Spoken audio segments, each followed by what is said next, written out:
Welcome everyone to another session on current affairs by Civils 360 IAS Academy.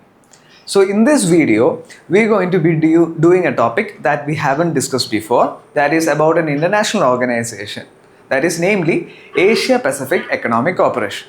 So whenever you study an international organization for UPSC or any other exam, there are certain things that you have to keep in mind. Basically, you have to remember the year in which it was established, what was the background of its establishment, or what is the reason for such an organization to be established. You need to remember the headquarters where it is founded, important meetings, important declarations, then the summit. If there is any summit, say this is 2025, where was the summit held on in this year, where it will be held in 2026, what is the number of that summit, then what is the relevance for India. So we will look into all those things, but basically all these are the relevant information that you have to keep in mind when you are studying an international organization. So the news that we're going to be looking at is the meeting that was held by the APEC members in South Korea, basically in the city of Gyeongju. So essentially you have to keep in mind that this was in the backdrop of US-China tariff that US actually imposed 100 plus tariff on China, and China then imposed retaliatory tariff. So basically this was kind of like a meeting between Trump and Xi Jinping as well. So that was what making this meeting such an important incident. So let's move on to the news.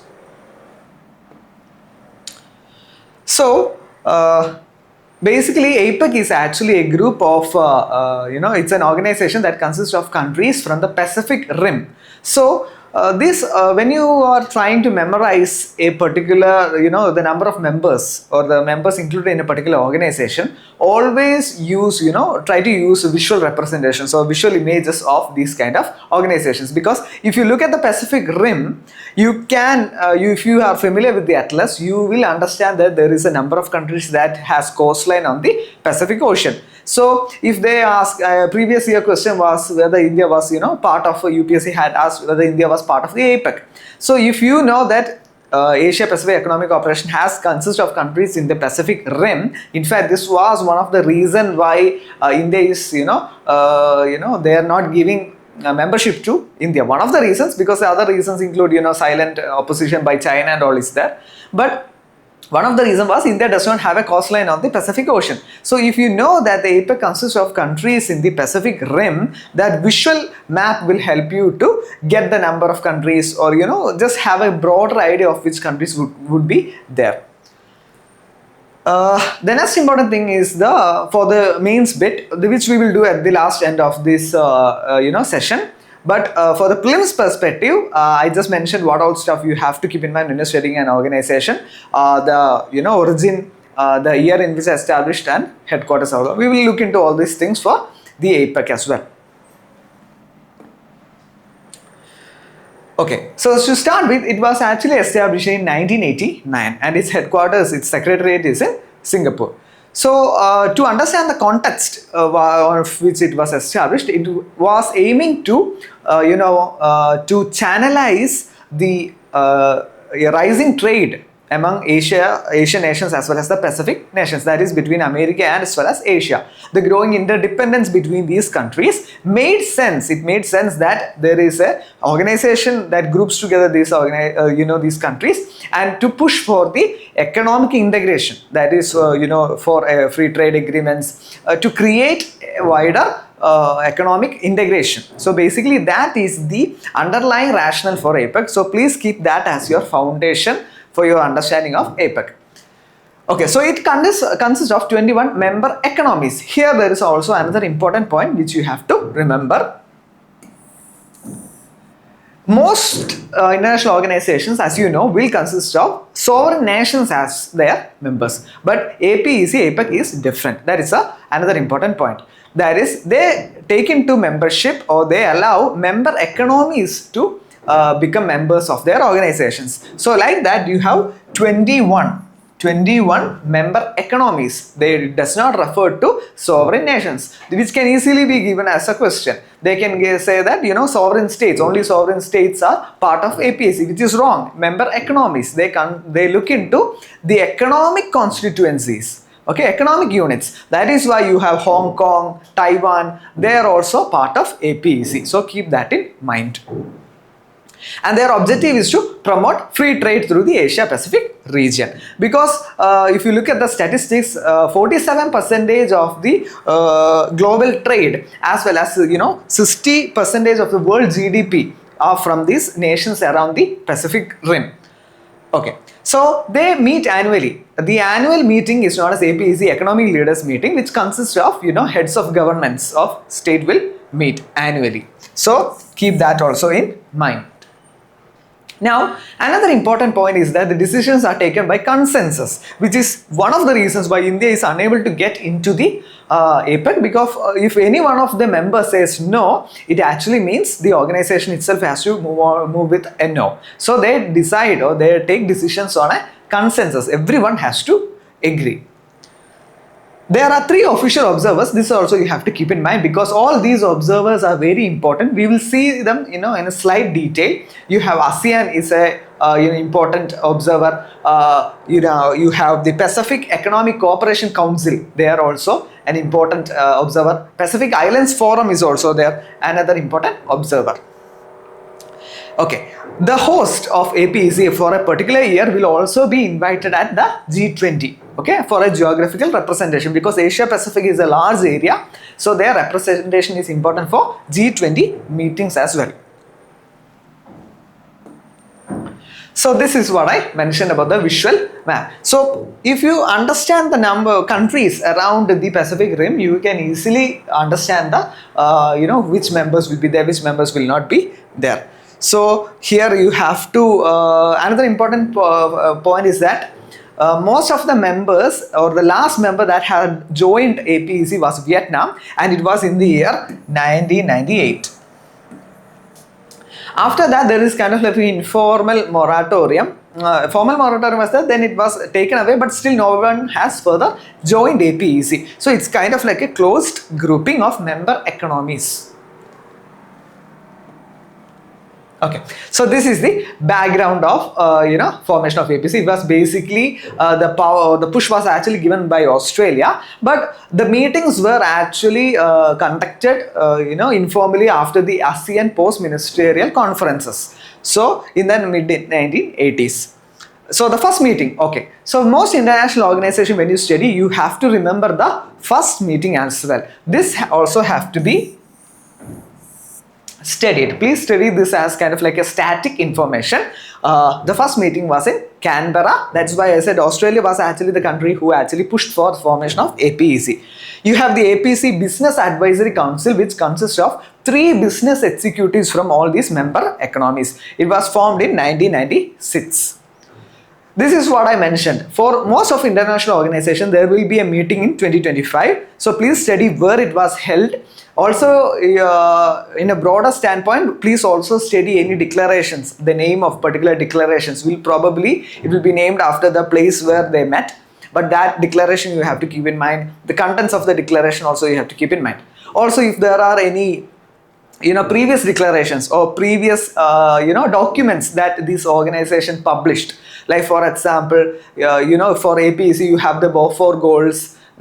So please keep these kind of things in mind. So the 2025, the 33rd, it was the 33rd meeting. It was in South Korea, Gyeongju. 2026, it will be the 34th meeting. It will be in China. So like I mentioned before, the criteria for membership is just that it should be a member economy. There's no need for it to be a sovereign. That is how Hong Kong, Taiwan all are members of APEC. So like I said, there are 21 members of APEC. Okay, so they are actually also in the process of drafting a free trade agreement of Asia Pacific. This trade agreement is also important because they might simply give it FTAAP is a free trade agreement negotiated by APEC members. So you need to understand the name of the free trade agreement also. Okay, so please remember the name of the free trade agreement. Okay. So the 2025 summit. So this we will go into a little bit detail because it it got spotlight, like I said before, because of the meeting between Xi Jinping and Donald Trump. Donald Trump actually just was present only in the beginning. He actually left early, but this news was there because there was announcement about the G2 was also being announced by Trump, that they both countries agreed to withdraw the tariffs, which actually means that India is the country with the highest tariffs. Now India is facing tariffs of 50%. So this is relevant in the current affairs. It will be recurring in news. That is why you are studying APEC. So moving on to the Gyeongju Declaration. So then this declaration, certain matters were agreed upon by the members. There was agreement on how to use AI. AI will be used in a inclusive manner for the benefit of all. Sustainably, all those things were mentioned. There was also focus on tackling the demographic challenges, because most of these countries are industrialized economies and they are facing declining birth rates and aging population. So how do you tackle that? Some documents, some contents were also, the declaration also is mentioning them. Another important thing they mentioned was the support for an inclusive rule-based multilateralism. So this is in line with the Putrajaya vision. Putrajaya is actually a city in Malaysia where this vision was actually given. So remember the vision 2040, and what is it linked with? Multilateralism. So keep in mind, Putrajaya Vision 2040 is a vision document produced by APEC, and it is aiming for an inclusive, or it supports multilateralism. Please keep that in mind. Okay, so remember that. Remember multilateralism, fair trade, predictable investment. So if you remember multilateralism, these all terms will come logically. So that helps you to take a logical analysis of statements. So this is what I said about the key declaration and documents. For whatever organization study, you study BRICS. You need to remember the Fortaleza Summit, then the New Development Bank. So these are all key achievements of various organizations. So key achievements you have to keep in mind. So these are the such kind of documents, declarations by APEC. The first one is the Seoul Declaration. Seoul Declaration in 1991, and what it aims to do is that it aims to promote a free and open Indo-Pacific. Okay, so around the Pacific Rim, that is the key objective. So the declaration established that the key objective, the main objective of this organization is to create a liberalized economic regime.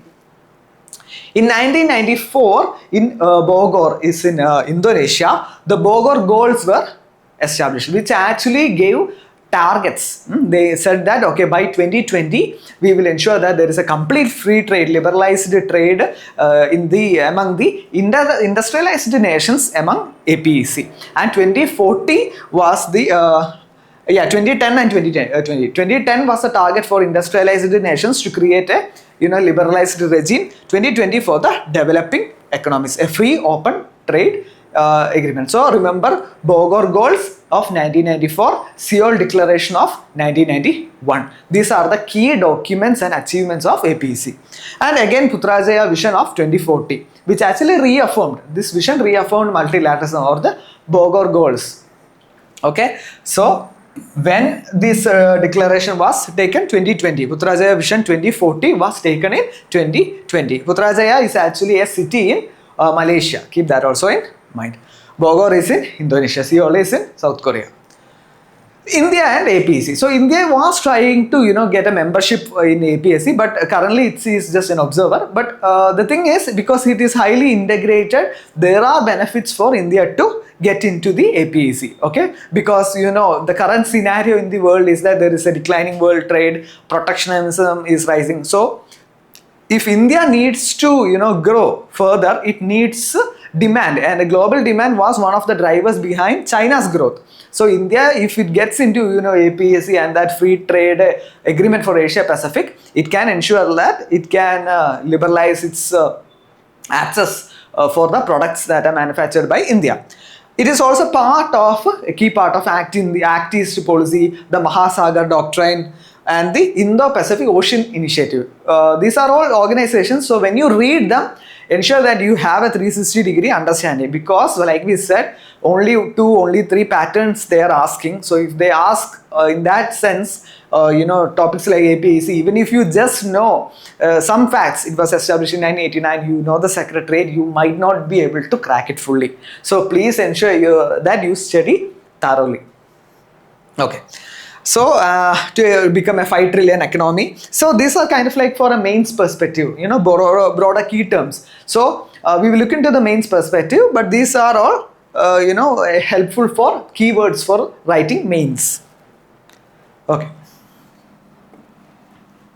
So this is the general framework whenever you study international organization. This is ASEAN. ASEAN is also, we will be discussing in another current affairs sessions video. ASEAN has really expanded, to become 11 members, which is quite significant because Indonesia had actually opposed for several years the membership of Timor-Leste, and now they are have actually supported Timor-Leste membership. Malaysia had actually pushed for it, and it had now they are a member. So it's now 11 member grouping. ASEAN is now becoming 11 member grouping, which we will discuss in another video, but keep that in mind.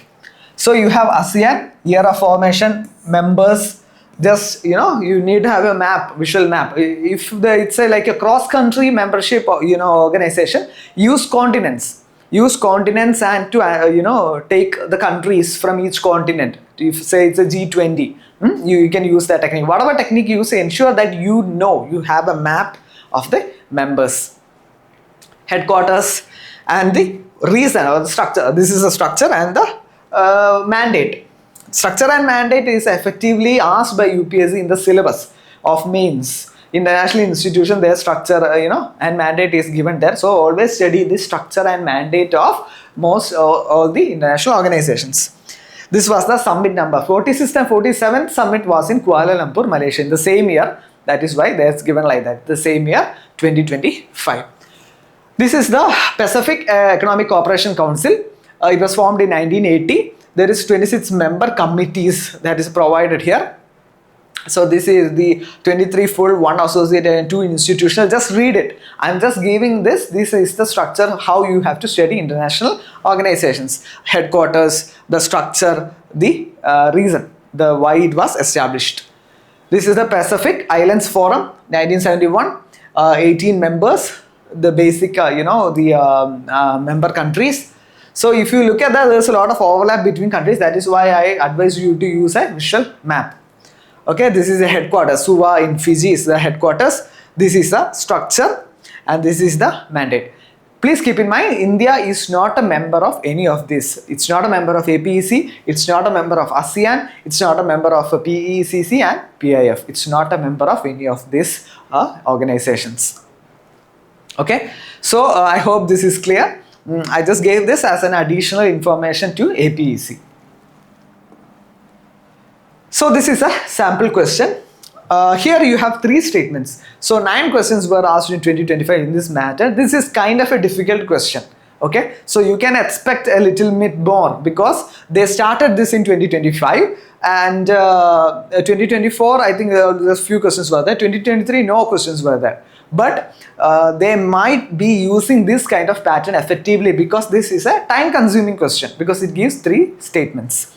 Anyway, let's just read the statements. APEC seeks to achieve free and open trade and investment in the Asia Pacific region. Just read the options. There is no guarantee, like I said before, that in this kind of question statement 1 is correct. Okay, mostly it's like that. But do not take anything for granted. Read the statement, read the options thoroughly. In this case, this is correct. Okay, the second statement is the Bogor goals adopted by the APEC members aim at achieving the these trade and investment objectives, which we know. Okay, so Bogor goals, you need to know that Bogor goals is associated with APEC. It aims to create a very inclusive and open Asia Pacific region. It actually gave targets, right? 2010 for industrialized economies and 2020 for the developing countries in the group to create a free trade regime. Statement 3, so this is correct. Bogor goals were formulated to promote political integration among Asia Pacific nations. See, when you read editorials continuously, you would know that states are very, or it's a common logic that states are very protective of their political freedoms, of their sovereignty. So, I think only one of EU is one of the rare occasions where, they actually sacrifice some sort of sovereignty to come together. But unlike that, it's very, very rare.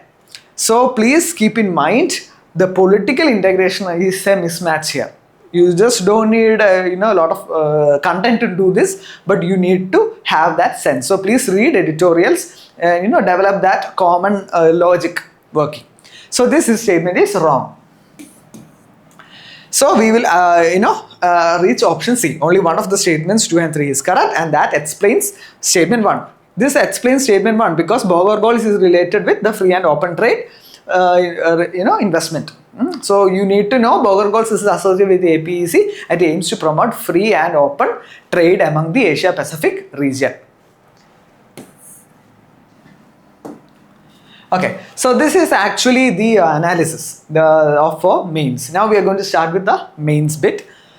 So international relations, usually what they ask is 2 10 markers and 2 15 markers. So most questions are analytical, so you need kind of like good depth if you want to answer them comprehensively.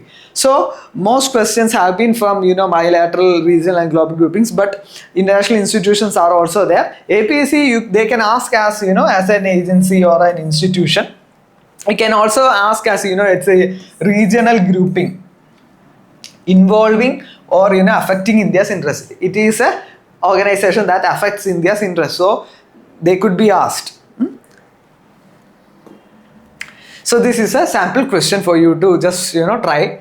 India's absence from APEC limits its influence in shaping the economic architecture of the Indo-Pacific. Critically examine this statement in the context of India's Act East policy and its aspirations for regional economic integrations for 50 markers. So they are saying that APEC, India is absent from APEC and it is limiting the economic architecture. And we have to say yes, critically examine. Yes, it is true there. But okay, that's not completely true because India has other ways of doing it.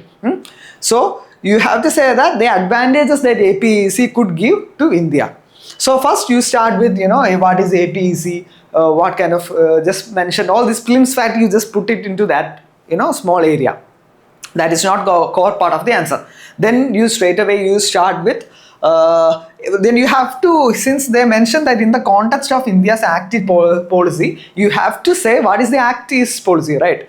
So in the context of India's Act East policy, so you mentioned the Act East policy. It was established in 2014 by the PM Modi government. It aims for a more outcome oriented, for more proactive outreach to the eastern countries. Southeast Asia, Eastern Asian countries. So just mention that in one line and then you start. Like India's absence from APEC, what are the implications of that? It implicates you have to focus on the this implication, that is India is unable to shape the economic architecture of the Indo-Pacific. That should be your viewpoint. It is from that lens that you have to write the poems. Okay, you can say that India is absent from FTA, which actually prevents it from integrating into global value chains. So global value chains is a key term.